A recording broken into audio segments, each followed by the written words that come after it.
Subscribe to our YouTube channel and press the bell icon to get the latest updates. नमस्कार, मैं पिंटू सिंह यादव आप सभी का स्वागत करते हैं न्यूज़ लाइव में। दोस्तों, बिहार में विधानसभा चुनाव आ गया है और उसकी जो डेट लिस्ट है वो कहीं ना कहीं आ गई है, जिसके माध्यम से उसी डेट में बिहार का विधानसभा चुनाव होने वाला है। और उस डेट में अगर हम नाम बात करें तो 28 अक्टूबर को, 3 नवंबर को और फिर 7 नवंबर को बिहार का विधानसभा चुनाव होने वाला है और 10 नवंबर को बिहार का रिजल्ट आ जाएगा। वैसे अगर हम बात करें तो इसके अलावा अलग अलग राज्यों में उपचुनाव भी होने वाले हैं और सबसे जो ज़्यादा चर्चा है उपचुनाव को लेकर वो है मध्य प्रदेश, यानी कि एमपी है, जहां पर आप सभी को पता है कि होली के दौरान कांग्रेस के 22 एमएलए ने अपने ही पार्टी से रेजिग्नेशन देकर, इस्तीफा देकर जाकर भारतीय जनता पार्टी में शामिल हो गए थे और शिवराज सिंह सरकार जो है वहां पर बन गई और कमलनाथ की सरकार गिर गई। लेकिन उसके बाद सबसे ज़्यादा जो चर्चा नाम में रहा वो नाम रहा ज्योतिरादित्य सिंधिया को, क्योंकि ज्योतिरादित्य सिंधिया के ही इशारे पर इस प्रकार के बड़े बड़े गेम खेले गए और 22 एमएलए को तोड़कर ले जाकर बीजेपी में शामिल करवा दिया गया, जिसके चलते कमलनाथ की सरकार गिर गई और भारतीय जनता पार्टी यानी कि शिवराज सिंह चौहान की सरकार जो है मध्य प्रदेश में बन गई। लेकिन आज हम बात करेंगे उन नेताओं के बारे में जो मध्य प्रदेश की राजनीति में एक अहम भूमिका निभाते हैं। तो जो ये उपचुनाव होगा उसमें अगर किसी की हार होती है या फिर किसी की जीत होती है तो उन 5 बड़े दिग्गज नेताओं में जो उनका शाख है वो कहीं ना कहीं दांव पर रहेगा। और ये देखना दिलचस्प होगा कि चुनाव के बाद अगर वो जीतते हैं तो उनका जो राजनीतिक वर्चस्व है वो कहीं ना कहीं तूफान की तरह आगे बढ़ेगा, नहीं तो अगर वो हार जाते हैं तो उनका जो राजनीतिक शाख है वो कहीं ना कहीं समापन की ओर बढ़ जाएगा। वो 5 कौन से नाम हैं उसके बारे में आज जो है मैं आप लोगों के बीच चर्चा करने वाला हूं। पहला नाम की अगर हम बात करें तो पहला नाम है शिवराज सिंह चौहान की। शिवराज सिंह चौहान आप सभी को पता है कि 15 साल तक लगातार मुख्यमंत्री रहे थे। उसके बाद से जब चुनाव हुआ तो वो हार गए और फिर वहां पर कांग्रेस की सरकार बनी, लेकिन फिर से कांग्रेस पार्टी को तोड़कर उनके विधायकों को रेजिग्नेशन करवाकर भारतीय जनता पार्टी वहां पर फिर से सरकार बना ली है।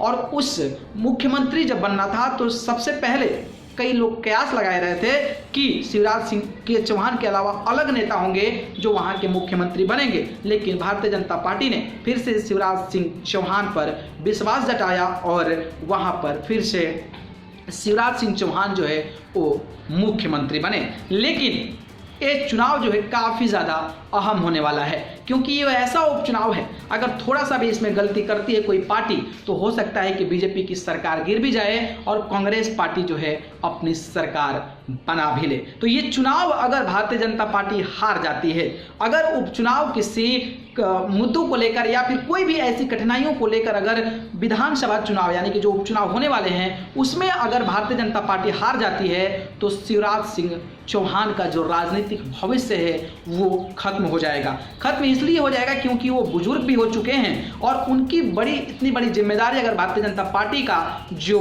हाई स्तर है उन्होंने उनको दिया है, अगर वो उपचुनाव में हार जाते हैं तो उनकी सीट तो जाएगी ही, यानी कि जो मुख्यमंत्री पद है वो तो जाएगा ही, प्लस उनका जो राजनीतिक भविष्य है मध्य प्रदेश में वो भी खत्म हो जाएगा। तो शिवराज सिंह चौहान की सोच ये होगी कि किसी भी तरीके से मध्य प्रदेश की राजनीति में काफ़ी ज़्यादा सक्रिय रहा जाए और वहाँ पर अपनी सरकार बनाने में सक्षम हो जा पाए, तो उनके लिए एक बड़ी चुनौती होगी। दूसरे नाम की अगर हम बात करें तो दूसरा नाम है कांग्रेस के दिग्गज नेता कमलनाथ की, जो कि कांग्रेस सरकार में मुख्यमंत्री थे। जी हाँ, कमलनाथ एक दिग्गज नेता के तौर पर जाने जाते हैं और कांग्रेस पार्टी के काफ़ी अच्छे नेता हैं जिसके माध्यम से आप सभी को पता है कि 8-9 बार वो एमपी भी बन चुके हैं और केंद्र सरकार में कई बड़े बड़े मंत्रालय को भी संभाल चुके हैं और वो राजनीति के बाजीगर कहे जाते हैं। लेकिन उनकी सरकार फिर भी गिर गई थी। लेकिन ये चुनाव जो है उनके लिए भी काफ़ी ज़्यादा महत्वपूर्ण होने वाला है। महत्वपूर्ण इसलिए होने वाला है क्योंकि आप सभी को पता है कि कांग्रेस का अस्तित्व अब कहाँ चला गया है और उस अस्तित्व में अगर कमलनाथ हार जाते हैं तो उनका मुख्यमंत्री का जो फिर से बनने का सपना है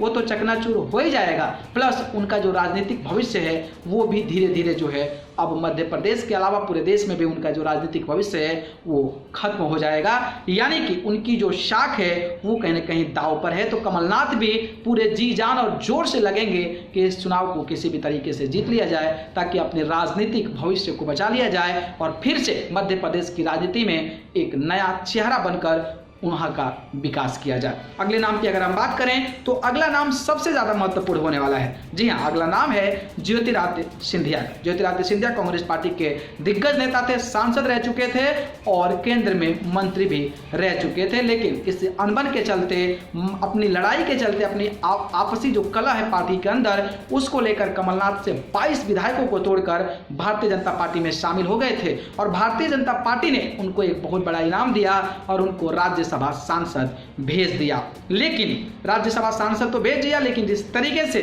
ज्योतिरादित्य सिंधिया अगर भारतीय जनता पार्टी में शामिल हो गए हैं 22 विधायकों को तोड़कर, तो उनकी ये पूरी जिम्मेदारी है कि उन 22 विधायकों में जो चंबल संभाग क्षेत्र में सबसे ज्यादा सीट है वहां पर वो चुनाव को जितवा दें। अगर वो चुनाव नहीं जितवा पाते हैं तो उनका मध्य प्रदेश की राजनीति में उनका जो कद है वो काफी ज्यादा छोटा हो जाएगा।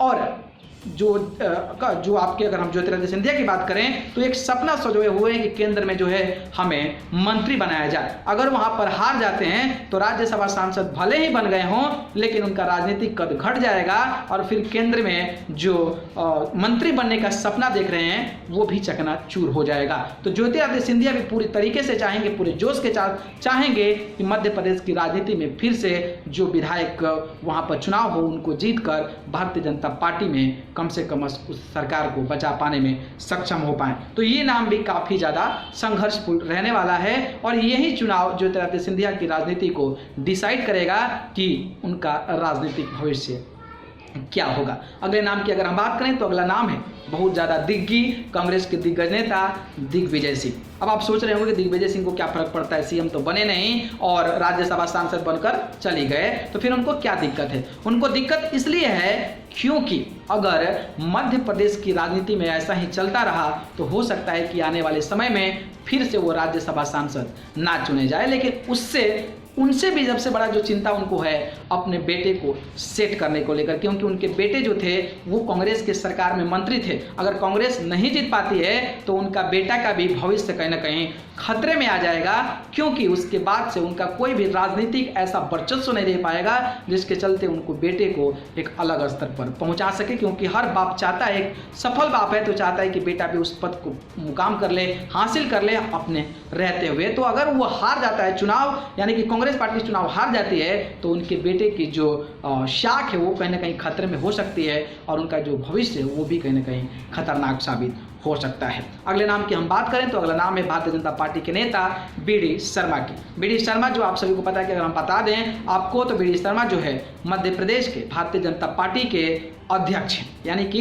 राज्य के अध्यक्ष हैं और बी.डी. शर्मा के नेतृत्व में पहला जो है ये चुनाव लड़ा जाएगा और ये उपचुनाव है। अगर इस उपचुनाव में बी.डी. शर्मा अध्यक्ष रहते हुए अच्छा प्रदर्शन करते हैं तो फिर उनके लिए बेहतर साबित होगा, नहीं तो फिर उनकी भी राजनीतिक जो घंटी है, जो सियासत की घंटी है, वो भी खतरे की बच जाएगी और उनकी पूरी जिम्मेदारी होगी कि उनके नेतृत्व में, उनकी अध्यक्षता में ये उपचुनाव को पूरी तरीके से जीता जाए। तो दोस्तों ये नाम थे मध्य प्रदेश की राजनीति में अगर चुनाव में सफलता मिलती है भारतीय जनता पार्टी को या फिर कांग्रेस पार्टी को, तो इन नेताओं की जो शाख है वो काफ़ी ज़्यादा दाव पर है। अगर वो जीतते हैं तो उनका राजनीतिक भविष्य तो चमका चमका है, अगर हार जाते हैं तो फिर उनका राजनीतिक जो स्तर है वो कहीं ना कहीं डाउन हो जाएगा। आप इन नेताओं के बारे में क्या सोचते हैं, आपको क्या विचार है, कमेंट बॉक्स में आप जरूर बताइए। अगर वीडियो पसंद आया तो उसको लाइक कमेंट शेयर कर दीजिए और चैनल को पसंद करते हैं तो सब्सक्राइब कर जरूर जुड़ जाए। सभी को बहुत बहुत धन्यवाद।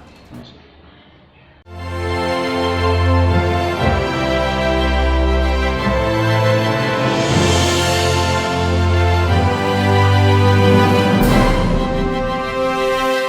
Subscribe to our YouTube channel and press the bell icon to get the latest updates.